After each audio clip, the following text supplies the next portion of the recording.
Banners, posters, झंडे लेकर पहुंचे हुए थे इंसाफ की मांग करते नबन्ना अभियान, जिसे नाम यहां पर दिया गया। और नबन्ना अभियान जो कि गले की फांस बन जाता है मुख्यमंत्री ममता बनर्जी के लिए। सचिवालय बिल्डिंग जिसका नाम दरअसल नबन्ना भवन है, नब माने नया। और जिस वक्त ममता बनर्जी सत्ता में यहां पर आई थी, क्योंकि पहले राइटर्स बिल्डिंग में हुआ करता था वो दफ्तर, लेकिन फिर उसके बाद जब ममता बनर्जी यहां पर आई तो फिर तब उन्होंने इसका नाम रखा नबन्ना माने नया। इस नबन्ना भवन के घेराव का था अभियान, सचिवालय जिसका घेराव किया जाना था। पुलिस ने बिल्डिंग की सिक्योरिटी बढ़ाकर डबल कर दी, उस सिक्योरिटी को बढ़ा दिया गया, क्योंकि ये पहले से ही अंदेशा था कि इतनी संख्या में अगर छात्र वहां पर जुटेंगे तो किसी तरह की कोई अव्यवस्था ना हो। इस 14 मंजिला इमारत में कई सरकारी जो दफ्तर हैं वो यहां पर हैं।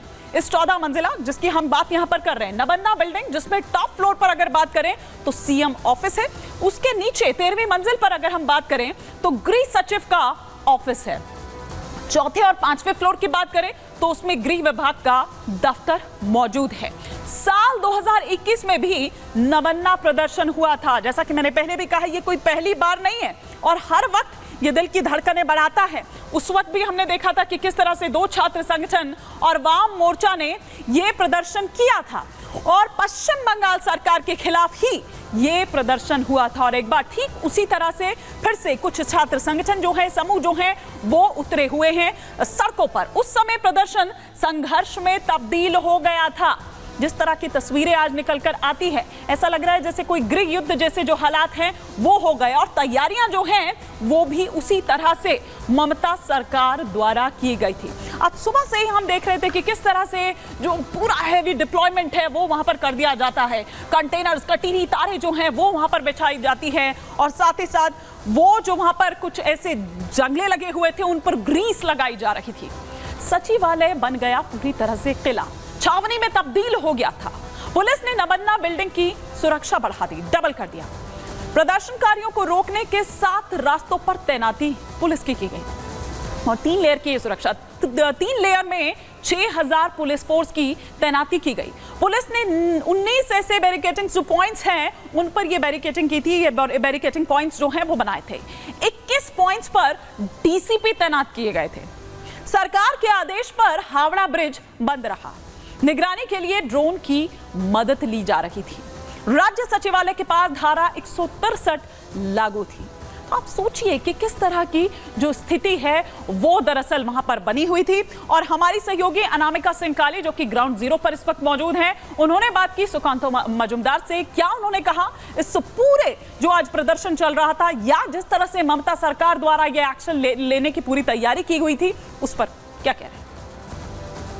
जिस तरीके से आंसू गैस छोड़े गए, जिस तरीके से पानी का बौछार किया गया है, ये डेमोक्रेसी को शर्मसार करने वाला दिन है। और इसी के लिए, इसी के विरोध में भारतीय जनता पार्टी ने कल 12 घंटे का बंद का आह्वान किया है, स्ट्राइक का आह्वान किया है। हम जनता से विनती करते हैं कि आप भी इस स्ट्राइक में शामिल होइए और जनता भी इस स्ट्राइक को सफल करे, क्योंकि बंगाल की भविष्य की बात है, बंगाल की जनता की भविष्य की बात है। आह्वान के दौरान क्या कुछ बंद रहेगा, क्या कुछ खोला जाएगा? इमरजेंसी सेवाओं को लेकर क्या स्ट्रेटजी होगी? इमरजेंसी सर्विसेज है वो छोड़ के बाकी सब बंद रहे। भारतीय जनता पार्टी के कार्यकर्ता सड़क पर उतरेंगे और हम जनता से भी अपील कर रहे हैं कि आप इस बंद में शामिल हो, इस हड़ताल में आपका भी पार्टिसिपेशन रहे।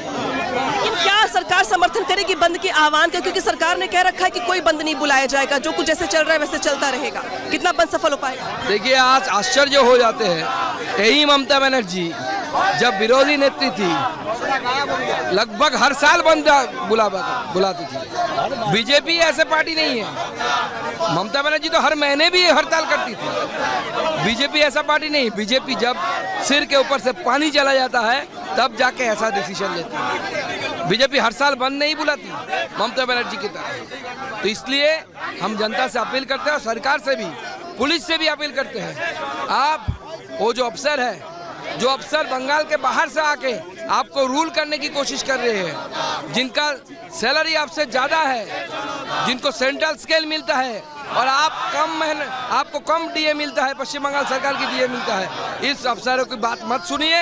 आप अपना नौकरी बचाने के लिए जितना काम करना है उतना ही करिए और बीजेपी के साथ रहिए। देखिए यहाँ पे जो सुकांता मजुमदार है जिनसे हम बात कर रहे थे, उनकी ओर से कहा गया दरअसल कि कल इनकी ओर से बंद का आह्वान बुलाया गया है और बंद के आह्वान के दौरान जो इमरजेंसी सेवाएं होंगी उसको छोड़कर जो बाकी चीजें हैं वो खुली रहेंगी। तो अब देख रहे हैं कि किस तरीके से लॉकेट चैटर्जी समेत तमाम जो बीजेपी के पहले पायदान के नेता हैं वो यहाँ पे प्रोटेस्ट कर रहे हैं। क्या भाजी है जिस तक तो बंद का आह्वान किया गया है, ऐलान किया गया है, लेकिन साथ ही बात यह भी कि आखिर कब तक ऐसी ही स्थिति बरकरार रहेगी, कब तक यूं ही सड़कों पर डटे रहेंगे। और आज तो नबन्ना जो ये अभियान है वो हमने देखा। हमारे दो सहयोगी इस वक्त हमारे साथ जुड़ चुके हैं। अनामिका सिंह काली हमारे साथ जुड़ रही हैं और साथ ही जतिन हमारे साथ जुड़ रहे हैं। एक बार अनामिका का रुख करूंगी। अनामिका, मैं देख रही हूं अभी भी आपके पास वहां पर लोग कुछ डटे हुए हैं, क्या कह रहे हैं ये?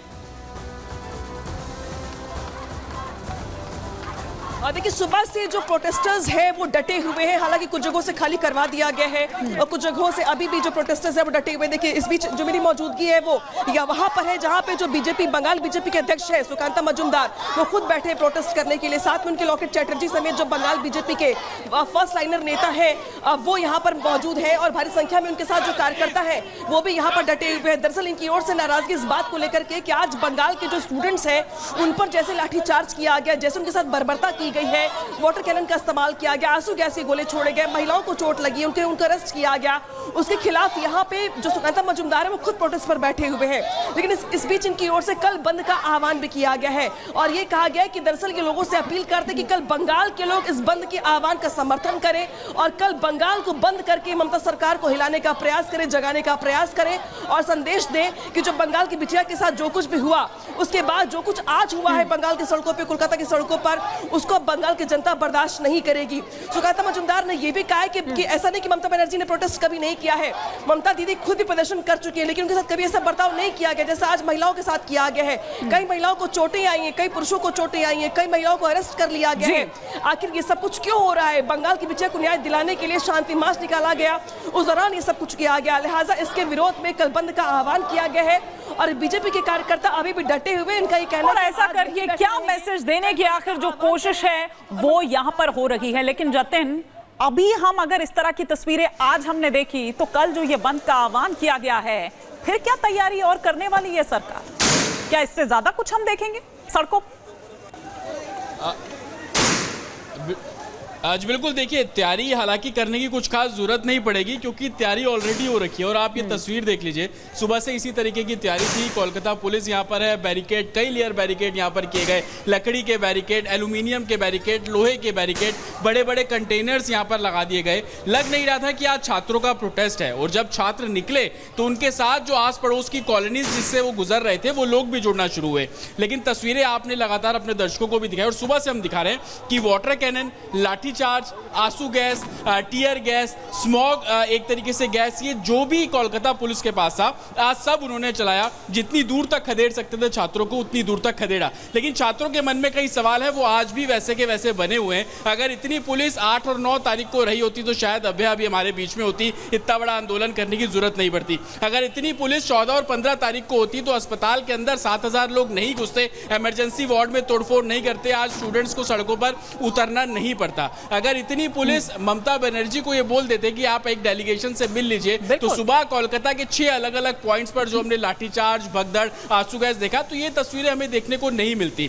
बच्चों में इस बात को लेकर रोष है कि 18 दिन बीत गए, जिस जगह पे वो पढ़ रहे हैं, रह रहे हैं, उनकी एडमिनिस्ट्रेटर, सीएम उनसे आकर क्यों नहीं मिल रही है, उनसे एक बारी बात सुन लीजिए। ममता बनर्जी ने जब पैदल मार्च किया तो कोलकाता पुलिस ने ये बर्ताव उनके साथ क्यों नहीं किया, वो भी तो 1.5 किलोमीटर चली थी। ये तमाम ऐसे सवाल थे जो आज इन लाठीचार्ज के बीच में वही प्रोटेस्टर्स उठाते हुए नजर आ रहे थे। लेकिन कोई जवाब नहीं, किसी के पास कोई जवाब नहीं। अगर कुछ नजर आया तो जैसे बूटों तले रौंदा जा रहा हो, वो दमनकारी जो नीति है वो साफ तौर पर सड़कों पर नजर आई इन छात्रों के खिलाफ।